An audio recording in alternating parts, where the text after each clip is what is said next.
I want to take a little bit of a different approach to the serious matter that's before us today. And just to say, first, in the first week or two of the August recess, I did something I suspect a number of my colleagues did, but not all, but I actually read the Iran deal, a lot of materials that relate to the agreement.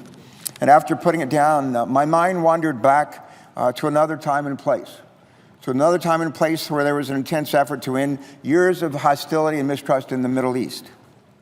As governor of Delaware and chairman of the National Governors Association, I led a trade delegation in 1999 of business leaders, government leaders, and citizens, mostly from Delaware, many of them Jewish, and we went to Israel in that summer, 1999. We came looking to strengthen economic and cultural relations between Delaware and Israel.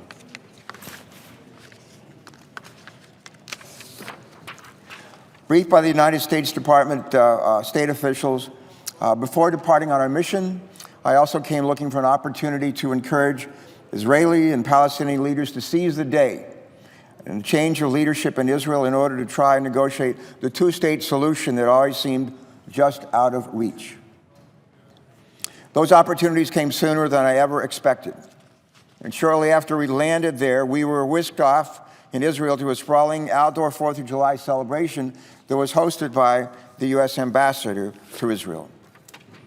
Among the guests there that day were former General Ehud Barak, who was about to become prime minister of the country, and Bibi Netanyahu, the man he defeated. Among other guests, the widow and daughter of the late Yitzhak Rabin, Labor Party leader Shimon Peres, former Prime Minister Yitzhak Shamir, General Ariel Sharon, and a remarkable assemblage of who's who in Israel. I spoke briefly that day with Ehud Barak, and I linked with him several days later in his office after he had officially assumed his new duties as prime minister. The second conversation focused on the negotiations that lay ahead with Yasser Arafat, shepherded by the Clinton administration, to try and reach a land for peace deal once and for all with the Palestinians. Ironically, a few days later, our delegation was invited to Ramallah to join Arafat and members of his leadership team for lunch, for an extended lunch. And over that meal, I sat with Arafat and I shared with him the new prime minister's earnest desire to complete the work begun by former Prime Minister Rabin before his assassination. I urged Arafat to set aside generations of conflict and distrust in an effort to find common ground with the Israelis that would ultimately provide greater security for Israel and better relations with its neighbors in return for Palestinian statehood. The conversation seemed to go well. And back in the States a few days later, I shared as much with the Clinton administration. The negotiations that ensued over the course of the next year ultimately presented Arafat with the best land for peace proposal the Palestinians would ever receive. In the end, they turned it down. Dennis Ross, who played a key role in negotiations for the administration, would later tell me that, quote, Arafat simply could not take yes for an answer. 16 years have passed since then, 16 years. Another transformative opportunity has presented itself, and this time to America and to our 5 negotiating partners, the British, the French, the Germans, the Russians, and the Chinese, as well as the people of Iran. We have a chance to ensure that the Iranian hopes of developing a nuclear weapons program are put on the shelf for years, maybe forever. The Iranians have a chance to bring to an end the crippling economic sanctions that the coalition we lead has imposed on Iran for years. And the Iranians have another opportunity, and that is to shed their status as a pariah among the nations of this world and assume a position worthy of their history and their culture. Over the past 2 years, I've had countless meetings with people from Delaware and beyond our borders who fall on both sides of this issue. Some are vehemently opposed to any deal with Iran, and others believe we absolutely must have a deal in order to avoid a war. I came to support this agreement only after considering all these points of view, reviewing the text of the deal again and again, hundreds of additional pages of supporting documents, and taking in dozens of briefings from experts on Iran and nuclear proliferation. 2 years ago, negotiations have produced an agreement that Israeli Prime Minister Netanyahu and most of our Republican colleagues denounced almost as soon as the ink was dry on it and well before they ever read it. They said that America should reject the deal and negotiate a better one. Well, to that, let me just say, good luck. Last month, along with a number of our colleagues, I met here in Washington with ambassadors and representatives of the five nations who were our negotiating partners. To a person, they argued persuasively, I thought, that this is a deal we should not reject. In effect, they urged us to learn from Arafat's mistake, and this time, take yes for an answer. They're not the only ones who believe we should support this deal. There are dozens of former Israeli national security and military officials, including retired Israeli Navy Admiral Ami Alon. He's right here. He was effectively the CNO of the Israeli Navy, the person in charge of the Navy in the last decade. An old Navy guy, retired Navy captain, spent 23 years in the Navy. I was interested in what he had to say when he came to my state. And here's what he said, among other things. The Iran deal is the best possible alternative from Israel's point of view, given the other available alternatives. Now look, he's one significant Israeli leader who believes this is the right thing for Israel. As it turns out, there are dozens, actually scores, of former Israeli military leaders and intelligence leaders who agree with him. Not all, but a lot. And we should listen to their voices. I certainly have listened to him. To those who think there are dangerous people in Iran who want this deal so they can exploit it, I remind them that the Revolutionary Guard is vehemently opposed to this deal. A lot of the people I've talked to in Delaware in recent weeks think that, well, the Revolutionary Guard, the bad guys, if you will, the hardliners in Iran, well, they're for it. Well, as it turns out, they're not. Quite the opposite. Here's a photograph of Major General Mohammad Ali Jafari, commander of Iran's Revolutionary Guard. Here's what he said: "We will never accept it." That's not exactly a voice of endorsement for this agreement. I think this is all the more reason that we should vigorously enforce this agreement through the intrusive inspections regime that it mandates for the International Atomic Energy Agency to make for years to come in order to ensure that the Iranians comply with every element required of them by this deal. This deal blocks 4 pathways to a bomb. Let me just mention what they are. First of all, a uranium facility at Natanz, blocked. Uranium facility at Fordow, blocked. Weapons-grade plutonium, blocked. Covert attempts to make a bomb, blocked. Intrusive and uncomfortable inspections. Sanctions relief only after Iran meets obligations. If they cheat the economic sanctions, the harsh economic sanctions, snap back. Who can snap them back like that? We can. The United States and any of our negotiating partners as well. We don't need their concurrence. We can do it alone. Iran currently has 10,000 kilograms of enriched uranium and nearly 20,000 centrifuges. That puts them 2 or 3 months away from a nuclear bomb. Without a deal, it stays that way. Without a deal, it stays that way. With a deal, however, that enriched uranium stockpile must shrink to 300 kilograms, and Iran must cut their number of centrifuges by 2/3. And the ones they end up with aren't the advanced centrifuges, they're actually the most elementary centrifuges. That change blocks their pathway to a bomb, keeping them at least a year away for the next 15 years, and maybe longer. Our negotiating partners also made the following critical points repeatedly. If, at the end of the day, the agreement is implemented and the Iranians violate its provisions later on, we will know it. We will know it by virtue of our own intelligence, the intelligence of our partner nations, and the intelligence of the Israelis as well. And when it becomes apparent, if it becomes apparent that the Iranians have cheated, any of the 6 of our nations can mandate the reimposition of an international economic sanctions regime against the Iran, the same crippling sanctions that brought them to the table 2 years ago, and to this hard-fought agreement today. 35 years ago, the United States imposed sanctions against Iran that were largely unilateral. It was just us. And then we began ratcheting them up over time. Unilateral sanctions by the U.S. were clearly a nuisance to Iran, but they did not alone bring Iran to the table. Only sustained multilateral sanctions, joined in by our 5 negotiating partners and others around the world, succeeded in bringing Iran to the table in a mood to talk. In fact, under the agreement that's been negotiated, if necessary, they could be stood up, I said earlier, by the U.S., in their entirety, at our request, if we're convinced the Iranians are cheating. This agreement guarantees that if they're never needed again, any of the 6 of us can pull the trigger and reimpose them. Conversely, if the U.S. rejects this agreement, we not only lose the ability to know that the Iranians are pursuing the development of a nuclear weapons capability, we will also lose the support of the rest of the world in reimposing sanctions in the event that a future government in Iran elects to pursue a nuclear weapons program. I don't know about you, but that makes no sense to me. No sense. It also makes no sense to our negotiating partners. Almost every American who was alive on 9/11, which we will commemorate tomorrow, remembers the horrifying images of that tragedy.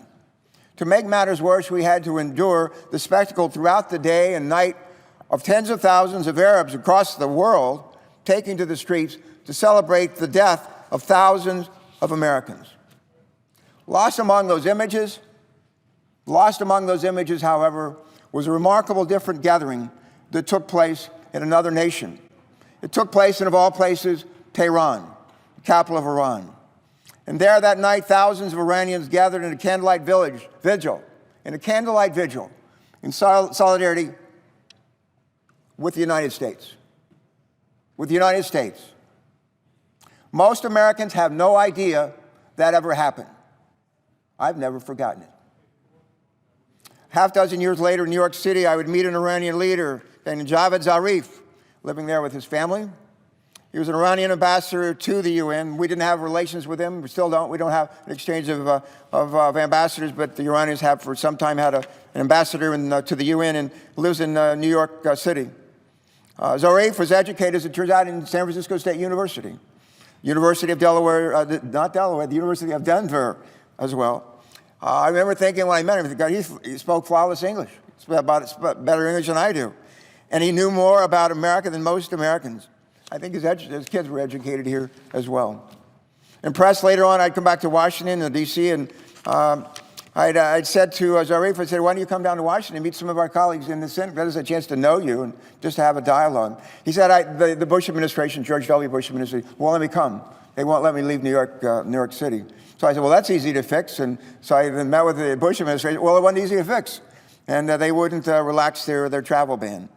And so I later would ask Zarif, I said to him in a conversation we had, I said, this is when Ahmadinejad was the president of Iran, saying the Holocaust was a figment of the imagination, that Israel should be blown off the face of the earth. And I said to Zarif, I said, how do you get along with your president, Ahmadinejad? And his response was, not good, not good. He said, Ahmadinejad doesn't trust me. I'm not going to be here much longer. And you know what? He was right. The next time I reached out to him, he was gone. He was gone, seemingly without a trace. I'd found out years later that he'd been recalled to Iran and returned to private life, writing, lecturing, largely staying out of sight. As Ahmadinejad's second and final term began to wind down, a campaign to determine who would replace him ensued. A reformer named Rouhani put his hat in the ring. Most people never heard of him, at least not here. And most people in Iran thought he'd never have a chance to even get elected or run. Well, he got to run, and not only did he get to run, but he won more votes than the other 5 candidates combined. And then the question was, would the supreme leader over there let him serve? And in the end, he did. And then later on, the question was, well, what kind of cabinet would he put together? Would this guy Rouhani, the new president, put together to surround himself as the leader of Iran? And when he did, we were watching to see who would be minister of this or minister of that over there. And when Rouhani submitted the names of the Iranian parliament, his submission for foreign minister was my friend, Zarif. He could have knocked me over with a feather. Never saw it coming, never imagined it would come. And the man who had gone on to lead the Iranians in negotiations with our 5 negotiating partners the past 2 years is a man I've known for a half dozen years or more. Well, our negotiating team has been led superbly by Secretary of State John Kerry. By his side, however, for much of the past year has been a less well-known cabinet secretary, our Energy Secretary, Ernie Moniz, who would end up playing a key role among all the members of a very talented and dedicated team. Dr. Moniz has never sought elective office. I first met him almost a decade ago at MIT where he was a leader and a professor in physics and regarded as one of the world's experts of all things nuclear. He testified one day at a field hearing I held at MIT, focusing on his spent fuel rods from nuclear plants. And later I come back and people say, well, what was it like? And I say, this guy Moniz is a genius. And by God, he is. It turns out he's not just a genius, he leads a bunch of these national labs where people are just as smart as he is and know all kinds of information, probably more about all things nuclear than any other country in the world. And as it turns out, they were harnessed to help us in this negotiation, the national labs, led by Ernie Moniz. As it turned out, ironically, among the graduate students at MIT during Dr. Moniz's distinguished career there was a young Iranian named Ali Akbar Salehi. And later, Salehi would return to his country and, as fate would have it, ultimately become Dr. Moniz's Iranian counterpart in negotiations with the U.S.-led team. As it turns out, Salehi's thesis advisor at MIT was one of Ernie Moniz's closest friends at MIT. And thus was created maybe not a bond, but a connection and a shared trust that went back to one person that both Ernie Moniz, former professor at MIT, and a former graduate student, Salehi, at MIT, trusted enormously. Well, it didn't take long for Secretary Moniz to make a profound impression during the negotiations. And shortly after he joined the team earlier this year, he gave the Iranians what some members of the U.S. team would later describe to me as a tutorial on all things nuclear, making it clear that, quote, they being the Iranians, had more than met their match. Adding Ernie Moniz to our team was, I think, a stroke of genius. And not only bringing him there, but the national labs as well. And in the countless briefings that he's participated in with House and Senate members, he has bolstered the credibility, probably as much as anybody, of the agreement and the confidence of many of us in it in ways that maybe no other American could do. Much has been made, in closing, let me just say, much has been made of whether we can trust the Iranians to do what they've committed to do. John Kerry, Ernie Moniz, and the other members of our team have made clear that the agreement that they and our 5 partners from the other nations have hammered out with Iran is not based on trust. Say it again, it's not based on trust. It is based, as we heard again on this floor, on mistrust. We realize that some future Iranian regime may well ponder whether to violate the agreement and launch another covert program to develop a non-peaceful nuclear capability. If they actually attempt to do that, the key questions are these. Will we know it? And what consequences for Iran severe enough are the consequences for Iran severe enough to deter them from going forward with it? I am convinced that the answer to both of those questions is yes. Today, Iran has much more than the hardline Revolutionary Guard whose influence has begun to wane. Iran today is a nation of 78 million people. Their average age is 25. Most of them were not alive in 1979 during the Iranian Revolution. They don't remember the brutal Shah we propped up for years and allowed to come to our country when he fell and his regime fell. This new generation of Iranians are ready to take yes for an answer. I think we should too. This is a good deal for America and our allies. And that certainly includes Israel, one of our closest allies. And oh yeah, I think it beats the likely alternative that could well be war with Iran, hands down. I'll close with this brief conversation. About a year and a half ago, I was up in New York in the house that Senator Durbin's actually visited with me, a couple of others, and where Zarif used to live. We had the opportunity to talk about the upcoming negotiations, and I said, Zarif, you and Iran have a choice. You can have a strong, vibrant economy for your country again, or you can have a nuclear weapons program. You cannot have both. You cannot have both.